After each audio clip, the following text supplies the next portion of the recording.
Hello again, this is Jasmina. In this video, I'm going to talk about the information that I use from BaZi that is used in Feng Shui, and also just some general information about the BaZi. What I need for everybody in the household is your Qua number and your year's animal sign, and you can get this from the BaZi, and this is why I'm talking about it. Your Qua number gives you your good, neutral, and bad directions to face. Your animal sign is used for a couple things. It is very important where your location of the range is in your kitchen, and this has to do with the health of everybody in the house. I always try to put the range in a location that makes it safe for anybody who's living there of any animal sign, if it can be done. But if you have an extremely small kitchen, it's going to be very hard to do that. And then your animal sign can become important, because then I have to put the range in a location that's safe for the people that are currently living there. And so this is why I need to know that for everybody living there. Now that means that if somebody new comes into the household, like you have a new kid, or maybe you sell it and the new people that come in, they may not be so lucky. Also, we use the animal signs to help determine which days within the Great Sun formula dates that can be used for you in your house. So your BaZi, which literally means 8 characters, depends on your date and time of birth. And you need to know this, because it can be quite different if it's a different time. So find your birth certificate, basically. This data, the time and date of birth, creates 4 columns worth of information, and they are actually called pillars. And each one of these pillars has an element and an animal sign.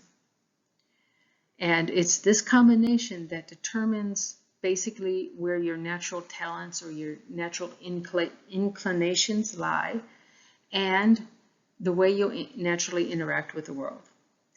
And this can help you if you aren't certain what you want to do in life, this kind of thing.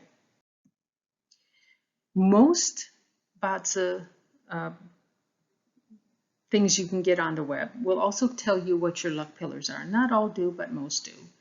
And this can help you know where you can concentrate on during a given decade, and as you're approaching the next one, you look at what new things you need to pick up in terms of skills or information, this kind of thing. Now, I do not do BaZi readings, but this website by Joey Yap is pretty good. It actually does a good free reading. You do have to register, and you will get a ton of email. I think you actually have to check the box that says, I want to get email, be on your list, because this is not in Europe where this is coming from. So the rules don't seem to apply uniformly. But you do need to get your dates and times first. And you do that before you go to this website. I think you can just unsubscribe later, or just put their email in the spam folder, which I think is what I do. Now, you will get a 2-page report, and on the upper half of the first page, you will find your BaZi, your 4 columns. And it's usually the rightmost column that will tell you what the animal sign is. Now, on the Joey Yap site, that readout, it will actually have the animal sign in English. It's much smaller than the Chinese character, but it's there. And you can actually print these pages out either as a PDF file or as on paper, and anybody can do it. And you also have another large number nearby, somewhere nearby these columns. It seems to move from year to year, but this is your Qua number. So those are the 2 pieces of information that I need when I'm doing your Feng Shui analysis. Most websites who tell you your Qua number won't ever say 5 because they take it a step further, because this isn't a legitimate qua number. But if you are male, you would use 2. If you're female, you use 8. And of course, that brings up the conversation of gender. Now, gender is required to be able to get a chart. If, at least for me, I think you should use your preferred gender because the universe is telling you something. But I know there are people who don't have a preferred gender. And if that's the case, you want to first do with your birth, your birth information. One time you check female and the other time you check male, and keep a copy of both. Now, there's a lot about this thing that just depends on your time of birth and the date. And your BaZi, your actual 8 characters, your natal talents, and your mode of interaction are all identical whether you're male or female. The qua number may be different, but it also could be the same whether you're male or female. It just depends. And the other thing that does seem to change is your luck pillars and annual charts will be different. And I'll talk a little bit more about this, what I mean by the annual charts, in the next few slides. So on the second page, and this is where the really interesting stuff is, there is, on the bottom left, there is something that is a pentagon shape, and it has some lighter shade of pentagons that go in and in towards the center, and there's some lines radiating out, and so it looks a little bit like a spider web. And at each one of these vertices, you have these 5 different talents or natural inclinations. And they will be, these are the 5. There's thinking. Now, you note I say this doesn't necessarily mean intelligence. A daydreamer can think all the time, but that doesn't mean they're intelligent. They may be creative, but they're not necessarily intelligent. To be intelligent, at least in my book, you have to have at least some degree of logic, and you have to have facts, real, verifiable facts and real data, and not things that are made up. So it depends on, let's say, what you feed yourself, whether or not you will turn this thinking into intelligence. And I'm talking about feeding yourself mentally, what you read, that kind of thing. Then there is a connection to others. And that has to do with sympathy, or empathy, I'm sorry, and also your need to be with others. So if you have a high level of this, you probably hate being alone. Then there is a creativity, that's one of the vertices, and this has to do with truly new ideas that can even change the world. Very, very, very significant new ideas. Then there is managerial. This is how organized you are, how detail-oriented you are. And then there's the influence, which is basically a measure of your natural charisma.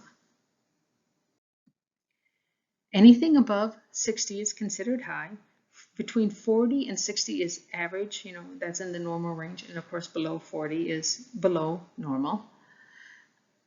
The optimal range is probably between 75 and 95%, because then you're really strong, not just a little better than everybody else, but a lot better. 100%, believe it or not, is actually not better, because it requires a lot of discipline, because if you're at 100%, it can run away with you.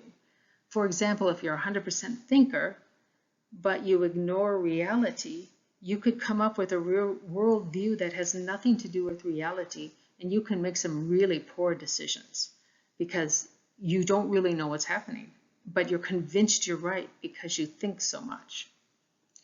If you have 100% connection, then you may actually be one of these people who can be a bit clingy, and maybe your need to connect is so strong that you overwhelm people that have more normal levels, and they just can't hang around you all the time because it's just too much for them. And that's really a shame, because this is what you're best at. If you have 100% creativity, you tend to bounce around from idea to idea, and you never get anything actually done. So all your great ideas come to naught doesn't change the world, doesn't improve your life. So you'll have to have enough discipline to stick to a good idea long enough to actually see results. If you're 100% managerial, you may be so detail-oriented, such a perfectionist, and such a control freak that nobody wants to work for you. And you also may be someone who doesn't want others to do anything, and you overburden yourself with all kinds of stuff because you don't trust anybody else. Now, that's not the only reason why you might do that. You might not have the money to hire others, but that's a different thing. You really wish you did have money to hire others, but you don't. And then you don't need to worry about this because you're not at 100% discipline or 100% managerial. You were just poor. And this is the scary one. If you're 100% influence, then your upbringing is very, very important. You can lead people down the wrong path, a very, very dark path, if you have a high level of influence and you do not have a good childhood. And people like Hitler come to mind.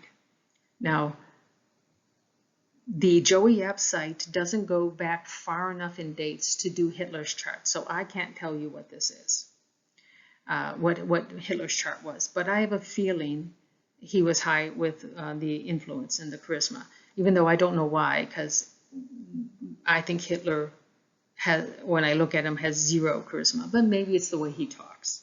I don't know. Then on the right-hand side, on the second page, you'll have two sets of 10 bar charts. And one will be natal, the other will be annual. And in your spiderweb thing, you actually have also one that's natal. You have a shaded area that's natal and another one that's annual. And there's a little legend that tells you which is which. But it's the dots on those lines that tell you what level you're at. There are these 10 different modes. I think they call them gods on the Joey App website, but that seems to be a little bit overdone. But there is something that's called direct wealth. Now, I don't know if they list it this way or if they just say DW. These might all be abbreviated. I'm not sure. But if you have a high level of direct wealth, that means you're quite organized and you can actually handle like corporate level jobs. And you also tend to be quite wealthy. If you're high with indirect wealth, you're more entrepreneurial and you tend to do things differently than everybody else. You may even see things that other people don't see. So this is pretty interesting. If you have high levels of direct resource, you're an analyzer. You want to understand the world by understanding the particular thing, usually with numbers or with data of some sort. And this makes you feel like you understand what's going on in the world. So that's somebody with a high level of this, direct resources. If you have high levels of indirect resources, you are more like an idea person. You care more about ideas over stuff. So you're not very materialistic. Direct officer has to do with diplomacy. If you have high level of this, you're a good diplomat. You have a lot of tact. Just as a warning, I have 0% on my chart. So I do admit I am not very tactful, and I say it like I see it. And I try not to hurt others. If I know it's going to hurt somebody, I just don't say anything. So I have that much discipline. Now there is charisma, and that has to do with the herding officer. And then there is 7 killings. Now this one's actually very important. If you have low levels of this, and by that probably is below 40%, maybe even below 30%, you tend to quit really easily and have a very hard time fighting through problems. Now there are ways to improve your resolve, because this is important in life. If you don't have enough resolve, you tend to be in menial jobs and never really get anywhere. But there are ways outside of your birth chart to improve your resolve. But at least then we can see, oh, this may be your problem. You don't have enough resolve. I mean, when somebody looks at your chart. The friend has to do with your desire for companionship, and it also has to do with your ability to make deals, and basically your ability to talk to people to get them to make a deal. Then there's the eating god, which has to do with creativity or being in the spotlight.